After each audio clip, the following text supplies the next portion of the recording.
You're listening to the Jackson House Podcast, the starting point of your journey to recovery. Whether it's you or a loved one navigating mental health challenges or addiction, we're here to offer support. Get to know the dedicated professionals guiding you, hear powerful stories of transformation, and discover valuable tools and tips to maintain your well-being and sustain recovery. Welcome to your supportive community at both West Coast Recovery Centers and Jackson House. Welcome back to another episode of the Jackson House Podcast. And with me today is Arlene Mercado. She is out of our recovery center in San Diego.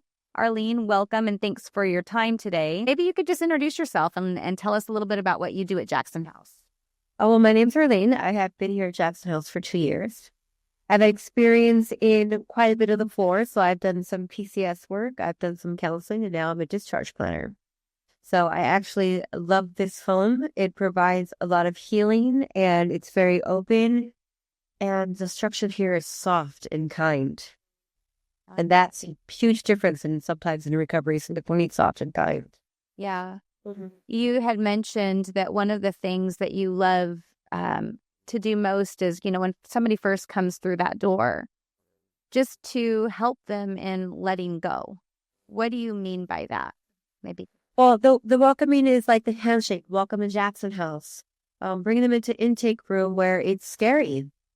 It's scary to come to treatment and walking in on your own. There's a lot of pride to take in that. So reminding them the pride that they took the first steps to come here, because it is an open door policy. We're not forcing you to come here, and you're coming willingly, loving you on yourself on your own.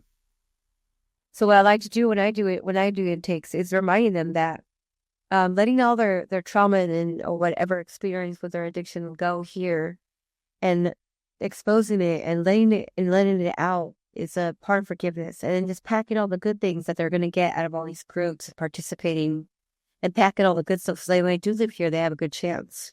That's why I like this facility. There's everyone has their own part in this department to help the clients out, right? Right now, working on the discharge plan is just opening up to different ways and giving suggestion, but also client-based and what their needs are. Because recovery is going to be your journey.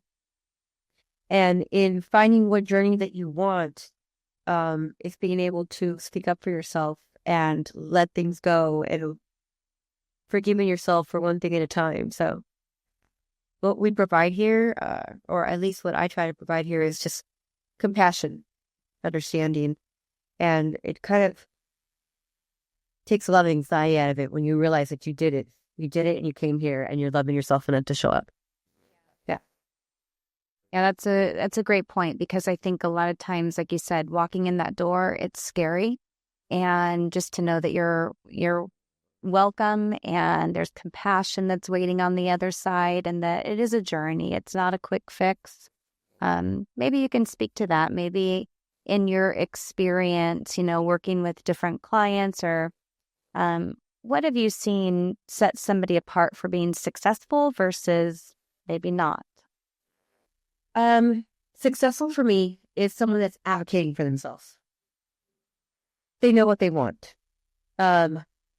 And in doing that, it's educating them in what they want, showing them what their wants and their needs are looking like, and also suggesting a different way that maybe it's a different way that they've worked before. It's being willing to learn and take suggestion. So teaching that is some clients that are willing to learn and take suggestions, get further. Also, look, we have different clients that come in and are angry, and it comes out of hurt. So being compassionate about that hurt and then guiding them through that is like really cool to see, because there's no knowing if someone's going to make it or not, right? But it's willing to believe that there is a chance and a hope for everyone to actually make it through. And that's where my part is. I want to see everyone succeed, but you're only going to succeed if you're willing to try. But I will do the best that I can to get you where you need to go. Yeah, I know sometimes we have to be the advocate for other people until they can be that advocate for themselves. Are there any tools or any suggestions that you know of to help somebody become their own advocate? Just reminding them that they have a voice. Sometimes you got to motivate the voice inside them, right? I like to do a lot of journaling. I am also a recovering addict, so a lot of times when I feel like I'm triggered, I will get a lot of ice and a lot of water. And those are tools that I give them. Music, walking. There's things that you can figure out while you're in treatment that can help those triggers, right? Because the opportunity of it being here is harder to get. But at any time, a person can walk out that door. There's a lot of people that want to walk out that door, but choose not to. I'm communicating, learning to pick up the phones, and even calling people that are in your groups, even though they're right next to each other. I do have them practice that sometimes. It's like, call your neighbor. I know they're sitting next to you, but call them. The phone will get lighter if you call them more. Call them from the back room. There's little tricks that you can learn as long as you're willing to take suggestion.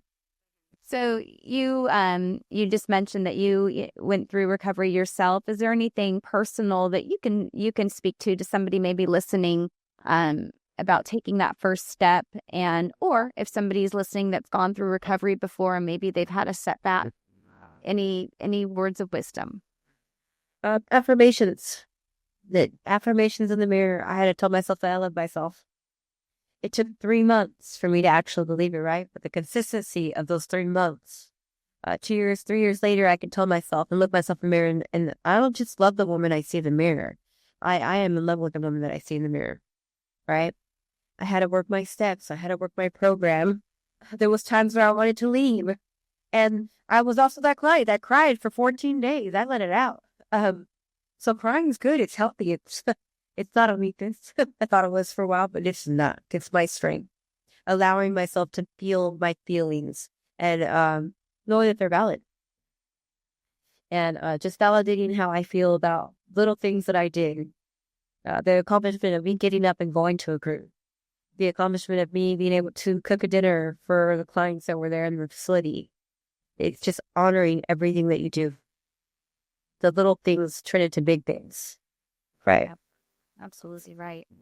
And talk to us a little bit about Jackson House. How long have you worked here, and what sets our treatment center apart from others? I've been here for 2 years. Like I said, I've worked quite a bit of the areas in this facility, and I've loved every single one of them equally. What sets us apart is that we do have accountability. We do have freedom. The compassion. There's a lot of softness in the approach that it's done here at Jackson House. A lot of the clients like having their phones. But within that, it's how you use your phone, communicate with family, keep in touch. It's very family-oriented, this facility. And that's what sets it apart. There's a lot of communication, and there's the alumni and family support aside from just trying to do family sessions. There's family support. Clients are able to attend all their appointments that are needed. They're fully helped all the way around with not just counseling, but emotional support. There's the discharge planning, make sure that all their things are in order before they leave. There's a huge team that tries to set them up for their aftercare plan, and that's one of the most important things as well, is the unit of the team working together and the communication we have about each client to make sure we're serving each client at their point in their recovery, or where they're at with the things that they want to achieve. Mm-hmm.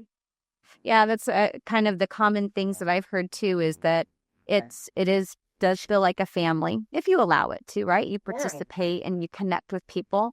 The freedom that is offered at Jackson House. I mean, obviously there's rules, but not every facility lets you have your phones, and it's used in a way that helps you kind of experience life and be connected to the life outside of the treatment center.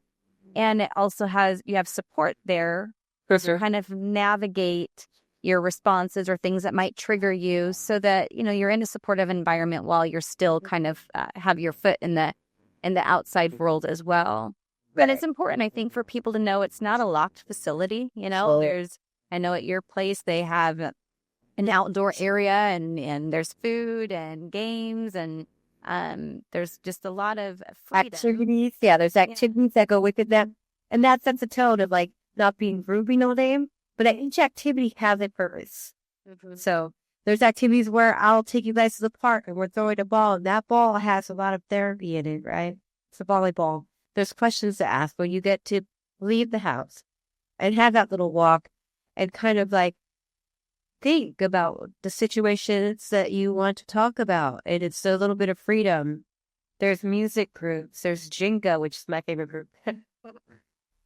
And building blocks, because we're a community. We forget sometimes in our addiction we can isolate and be alone. And when we work as a community and there's a lot of unity here, it's beautiful to see.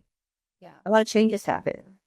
Yeah, and you brought up a good point too. The community doesn't stop when they leave the doors. Right. We have an alumni support group where they can meet up afterwards, or we help get them set up with the next level of care so that they're supported, not just throughout their treatment with us, but beyond as well. Yeah, it's a beautiful thing. Volleyball games and just a lot of events that are with alumni. It's really nice to see when they come back. They come back on Wednesdays and Saturdays. It's just a beautiful thing to see, and the work that they put in. Yeah. A lot of so you mentioned like journaling being a tool. Is there any other tool that is something that you love to teach and share to people? Sober fun. So having fun again. So we forget what fun is. A lot come in here broken and they forget what they like to do. Some people forget they like hiking or drawing or music. There's someone that plays guitar. It's learning what is fun to you again, because working hard is amazing. Also playing hard is cool too. There's tons that like, it's hard to sit back and just kind of laugh at yourself. So sometimes we have karaoke nights, or what I find out lately is like the Nerf gun finds the park with the kids, and I get some of my my alumni friends, and we hang out and shoot each other with the Nerf guns. But we forget to have fun. Frisbee is also fun here, which is cool. It's learning how to give yourself a break and laugh at yourself. Yeah. We've certainly all taken life a little too seriously, right? And so it's good to be able to have some fun again. Yeah. All right. Well, thank you so much for your time today and for sharing a little bit about your knowledge of Jackson House, what you like about it, and a little bit about your personal experience as well. Thank you. Appreciate it. I love it here. Guys, it's amazing. All right. Thank you, Arlene. And thank you for tuning in. And if you like what you heard, please remember to like, share, subscribe, and follow. Thanks, everyone. Well, thank you. Thank you for joining us on today's episode. We hope you've gained valuable insights and feel more empowered in your journey. If you or a loved one is facing mental health challenges or addiction, remember, you're not alone. Jackson House can help. Hold on to hope and take the first step towards transformation. Give us a call at 888-255-9280. Your path to recovery starts now.